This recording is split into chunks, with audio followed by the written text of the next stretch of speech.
especially those that are in the health and human service area. Those programs are heavily focused on saying what's wrong, what's missing, what are the needs, right?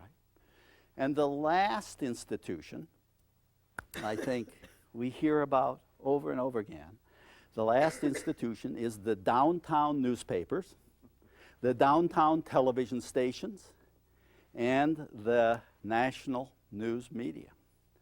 I know that in Chicago, we recently took a Chicago newspaper and just went through one newspaper and began to read what it was saying about our neighborhoods and our city. And here are some of the headlines from one newspaper, one day. Violence scaring off voters. Domestic violence endless cycle. Grandmother says she told DCFS that slain boy had been beaten. Banks post record as robbers rally. Only 2 show interest in school board seats. 2 teens held in slaying of Star. Futile calls to 9/11 show police indifference. And that's the portrait that the media gives us of our community. Now, Ramona, what's happening in Washington? Well, we know in Washington very much what you're saying here, I'm afraid. Looking at our media, listening to our universities, trying to seek funds, we almost have to refer to ourselves as disadvantaged, at risk. These very negative labels that I consider self-fulfilling prophecies. You would think that all of our boys are drive-by shooters, and all of our girls are crack moms who desert their babies as border babies in the hospitals. And it is a very, very glass empty picture that we get from the media here in Washington, I'm afraid. So what we really saw in neighborhoods across the country was a struggle, actual struggle over who are we. And the struggle is against the combined voices of 5 institutions. The great intellectual institution of the community, the university, the great philanthropies of the community, the United Way and the foundations, right? The government and its programs, and the communication system. When you have those powerful institutions broadcasting over and over and over again to people what's important about you, what's wrong, what's missing, finally some communities under the onslaught, they finally succumb, and they really begin to deteriorate because they believe that they are nothing but an empty place filled with empty people. Now it is clear that communities are built on the basis of capacities and not deficiencies. And it is clear that there are great institutions saying deficiencies are what we want or need. And it would be all right if these deficiencies and these counts of needs were just used by these outside institutions and it didn't have any consequence in the neighborhoods. But in fact, what they do have devastating consequences in the neighborhoods. And Joe, I wonder if you could review what the effect of a constant bombardment of needs, deficiencies has upon neighborhood life. Yeah, I want to do it briefly because it makes me angry to think about. Yes. I think, John, that you touched on the first, and that is to say that although it's very clear that Mrs. Johnson and the thousands of people like her in communities across the United States didn't have the idea themselves that they were a collection of needs and problems and deficiencies, that sometimes some of Mrs. Johnson's neighbors begin to think, when the institutions are hammering on it time after time after time, that that's true. That's all we are. And once that happens, as all of you know who are interested in community building, we have a very high hill to climb in order to get back out into community building activity.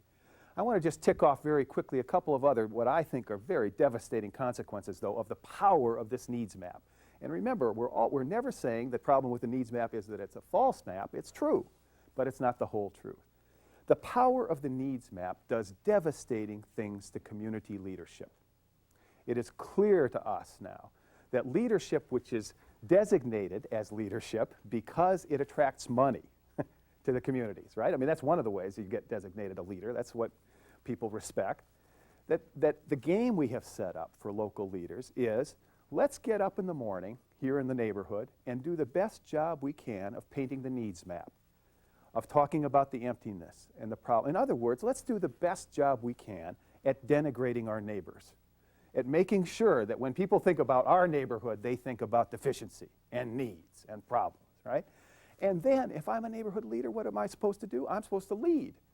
Now, at least part of what leadership is finding and mobilizing people's resources and gifts, right? That's what leadership is. How do we bring people to the table to give their gifts, right? But I've just said there aren't any in my neighborhood. Look at what we don't have. Do you see why neighborhood leaders burn out, get schizophrenic? We ask them to do impossible things. I think it's absolutely an evil thing we do to neighborhood leaders, right? But not only does that needs map devastate leadership, it also, I think, determines who gets the money and how the money comes into the neighborhoods. It comes in those little categories, categorical funding. Neighborhoods know that insofar as all these problems are real, they're all interrelated. They're all part of the same seamless web, right? But the money comes in for one little part of it. And the community wisdom that says, you know, this is all about community, right, gets, in fact, left behind. At the same time, this map, the needs map, supports money going to folks who work for all the institutions that are there to fill up, after diagnosing, empty people, right? All of the helping institutions. We found, in fact, that something like a third of the dollars that go into city neighborhoods actually go, targeted to poor people, actually go to poor people. The other 2/3 go to helpers, to people whose job it is to fill up empty folks. Somewhere there's a problem there. We also know now that this map, this needs map, busts up local relationships. Because if I, like you, were experiencing welfare, for example, I would have to pay a lot of attention to my welfare worker because she's my lifeline, right? Every time I turn out there to my welfare worker, it's one less time I turn to my neighbor, to my church, to my block club to solve problems, you see? So by not using them, my relationships with my immediate block dry up, right? They just fall apart. So this needs map and its power busts up relationship. The other thing it does, obviously, is create a constant cycle of dependency. We got to go back next year and tell our funders that things just got worse despite all our best efforts, right? Because that's the only way we can get the money. That's the way the game's been set up. Last thing I want to say about the consequences of the needs map and its power is that I now think that the power of the needs map helps me to understand sometimes why so many people are so hopeless about our communities, right? If I'm your age, Sherman, and I'm in a neighborhood that I think is nothing but needs and problems, I don't see a future in that neighborhood. And my temptation is to go to the quick drug money, or whatever the quick money is, because I don't want to invest in myself. I don't see a future in that neighborhood for me. You see what I say? So I don't invest in myself, right? And I'm hopeless, right? But I also think that the hopelessness of our leadership in the State House, in city halls, and even in the White House and Congress can be explained by the power of that needs map. Because if that's really those needs, if that's what we think cities are, and city neighborhoods, and low-income communities, if that's what we think they really are, we know someplace that pouring money into those neighborhoods on the basis of the needs map is like pouring it down an ever-deepening well, right? And we know that the game we've set up means that they will have to come back next year and ask for more money because we've set up the game to reward failure. Right? Those are just a few of the kinds of consequences that I think now the power of this needs map have. If even some of those are true, the good news is that in community after community where we collected these hundreds of success stories, everybody was engaged in the act of throwing out the needs map, discarding it, and saying with Mrs. Johnson, that's somebody else's idea about who we are. We need a different kind of map. Let's draw one. And so they've done that. And most of the rest of our discussion tonight and in our next sessions will be about the other map that they've drawn. John, do you want to just introduce us briefly to that? Right. The other map, of course, is the map that identifies the full half. And here's a way of thinking about that map. It's a map that has 3 basic building blocks. They are the 3 building blocks we found in every neighborhood that was growing power. They are the gifts of individuals, the power and the work of the associations of citizens, and the assistance and support of local institutions.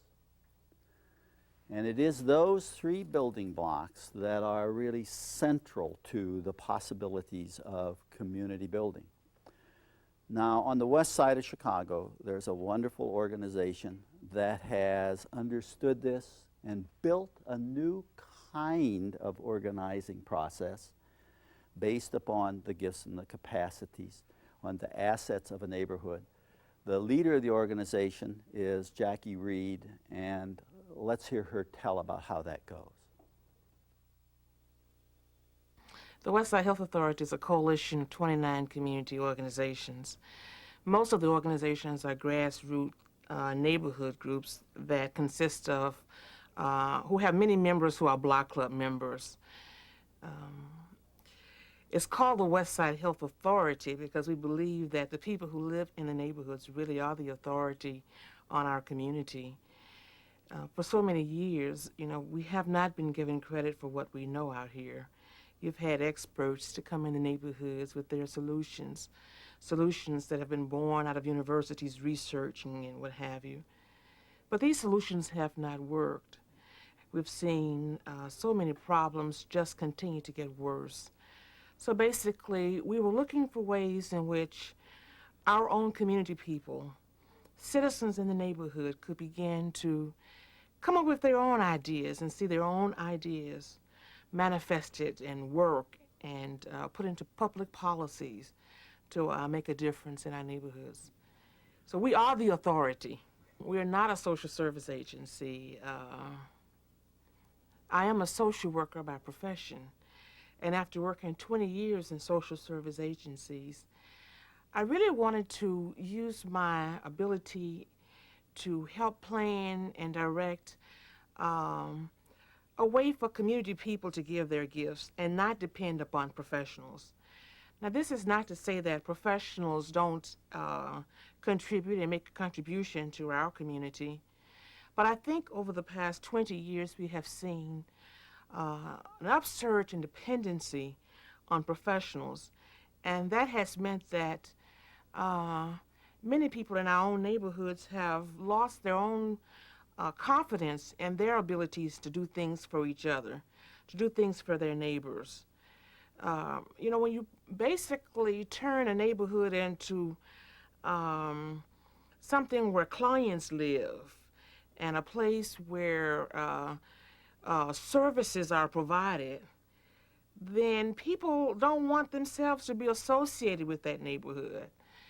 So this is not a place where services are provided to people. This is a place where opportunities are provided for people to serve each other, to give to their neighbors, to help rebuild the community. And I think that the only way community will be rebuilt is that we can find the gifts and capacities of everybody in our neighborhood and give them an opportunity to give their gifts back to our community. So Jackie Reed is telling us about what a community that is renewing itself has as its center, and it is not clients. It is not people being served.